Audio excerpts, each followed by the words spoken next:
Good morning everybody. Today I am going to start with a permutation matrix and ALU factorization method and how to solve a matrix with the help of ALU factorization method.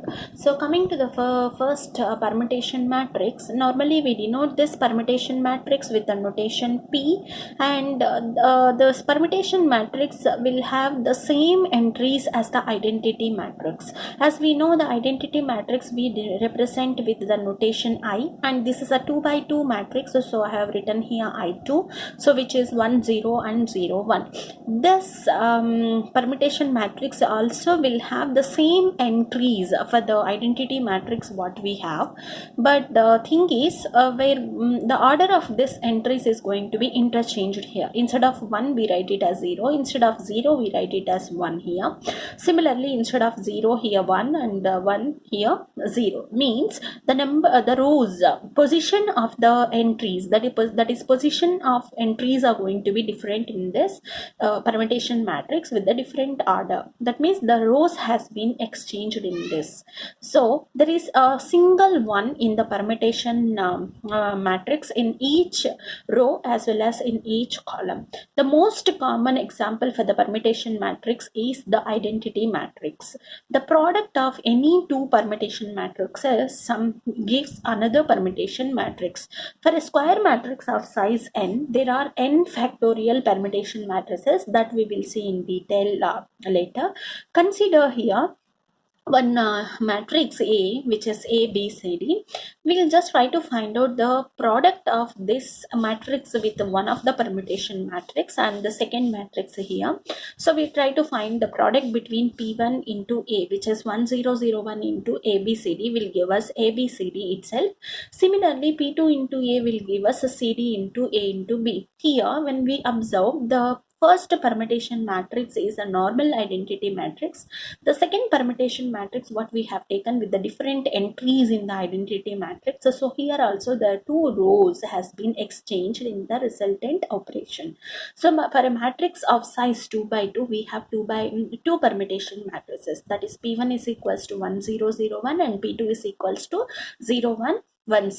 And here, when coming to the column order for the first permutation matrix, column order here the one is in the first column, and so we write here order of the column is 1, and here similarly the 1 is in the second column, so it is 1 comma 2. Similarly, for the second permutation matrix, the 1 which is presenting in the first column is in the second column, so we write second 2 comma, here the 1 is in the first, so we write it as 2 comma 1. So as I said, a permutation matrix has the same rows as the identity matrix. Only thing is the position of the entries are in the different order. There is a single one, as I said, in a permutation matrix in each row as well as in the column. The most common permutation matrix is identity matrix. As we have seen, the product of two permutation matrices in another is another permutation matrix. For a square matrix of the size n, there will be n factorial permutation matrices. Next, coming to this example, consider a permutation matrix of the size 3 by 3. As we know, this is another identity matrix of the order 3, that is 1 0 0 0 1 0 and 0 0 1. So the determinant for this P1 is 1, where the number of rows exchanges are 0. So here the column order for the first permutation matrix is 1 comma 2 comma 3, because it is a 3 by 3 matrix, so we write it as 1 comma 2 comma 3. So now we just exchange two rows here, that is 0 1 0 we will write first, 0 0 1, and then we will write this 1 0 0 last. So the second permutation matrix, what we are doing here is we are exchanging two rows, then we denote that permutation matrix with the notation P2.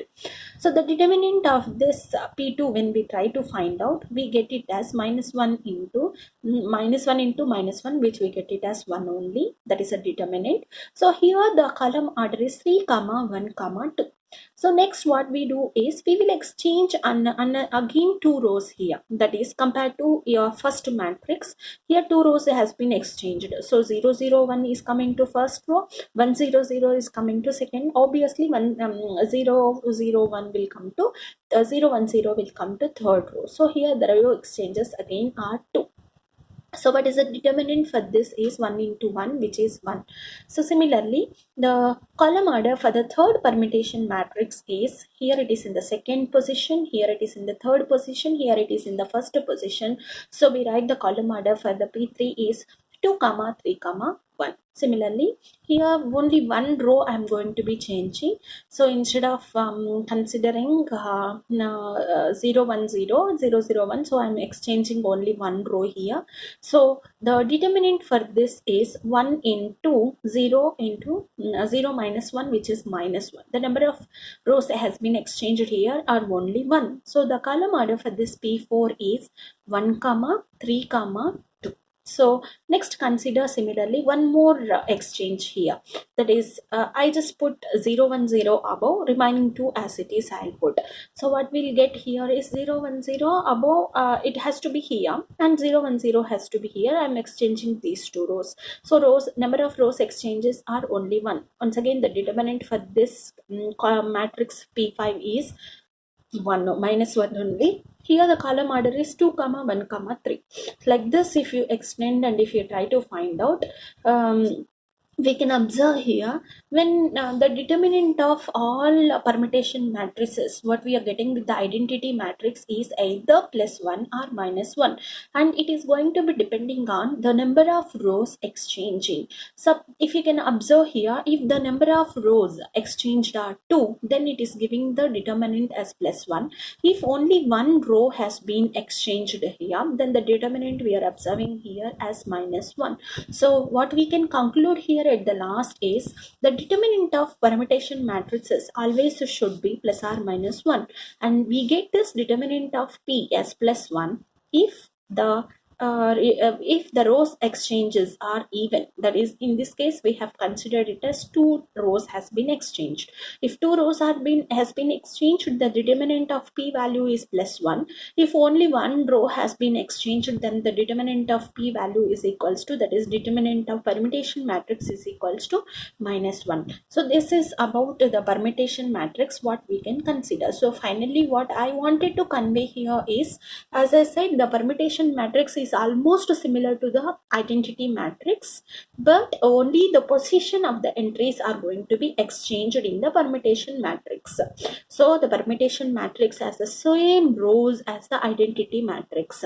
Position of the entries only are going to be in the different order in a permutation matrix. And you please remember, every time in the permutation matrix, either in one row or in one column, only a single one has to be in existence. The most common permutation matrix what I prefer is the identity matrix. If you are considering second order, it has to be I2, and third order it has to be I3, and so on. So this is about the permutation matrix.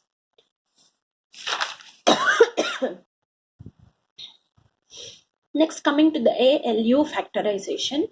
So this factorization you're going to be reading with the notation ALU only, where A is nothing but a square matrix, L is nothing but the lower triangular matrix, U is nothing but upper triangular matrix. So as we know, determinant of L is equals to 1. Always we consider in ALU factorization, the determinant value for the L is equals to 1. All the diagonal elements are 1 only. So just consider both the sides determinant. So we can write determinant of A is equals to determinant of L into determinant of U, that is upper triangular matrix, where we can write determinant of A is equals to 1 into D1 comma D2 and so on Dn, where the determinant of A can be written as the product of pivots. Here the rows exchanges are not going to be involved in this combination. Suppose if the rows are going to be exchanged, then obviously this obviously this permutation matrix has to come into the picture. If the number of rows are going to be exchanged, then permutation matrix has to come into the picture. That is P into A is equals to L into A. So take determinant on both the sides. So determinant of P is into determinant of A is equals to determinant of L into determinant of U. So determinant of A, as I said, determinant of permutation matrix will be either +1 or -1. So the determinant of L value is 1. So it is going to be equals to determinant of A is equals to plus or minus D1, D2, D3 and so on D1. Where these all values, we can just consider it as a product of pivots. We can see that. And as I said, if you are exchanging in the permutation matrix even number of rows, then we get the determinant of P value as +1. If you are exchanging odd number of rows in a permutation matrix, we get it as minus. That's why determinant of A can be written as plus or minus D1, D2, D3 and so on Dn. So now with the help of this, we can just solve a simple problem where for a given matrix A with the elements 1, 4, -3, -2, 8 and 5, 3, 4, 7, we need to obtain LU factorization. So as I said, we can write your A matrix A with the help of L into U. So where L can be written as 1, 0. As we know, lower triangular matrix will have all the above elements are 0. Only about this diagonal elements we will have the values in the matrix, or the entries we can say. Similarly, upper triangular matrix will have the elements above this diagonal elements, below that are 0.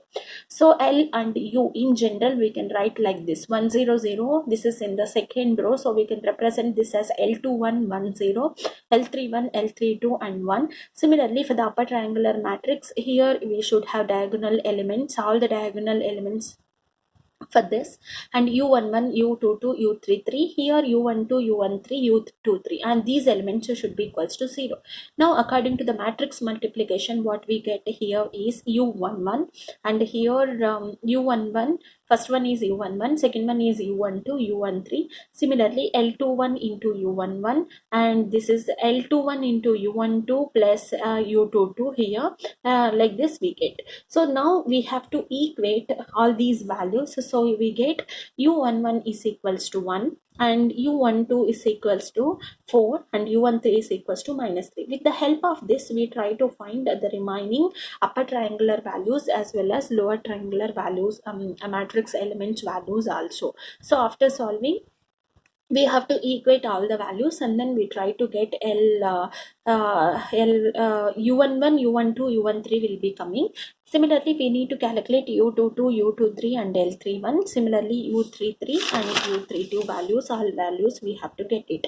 So once if you find all the values, then we have to verify whether the answer is correct or not by just putting there and then multiply.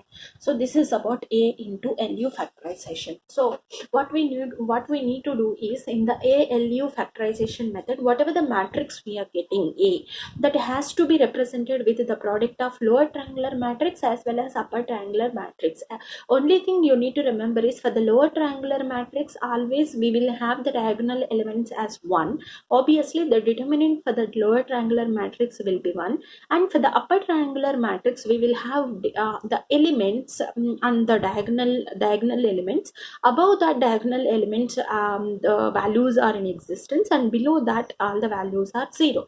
So by just keeping that AL into U factorization in a similar manner, we can multiply the two matrices, and then we try to find out all those elements what we have, and then we will find out the factorization with the help of lower triangular matrix as well as upper triangular matrix. So similarly, we can solve for any matrix with the order of any value, that is 2 by 2 matrix, or we can find out for the 4 by 4 matrix also by the help of lower triangular matrix as well as upper triangular matrix. So this is about ALU factorization.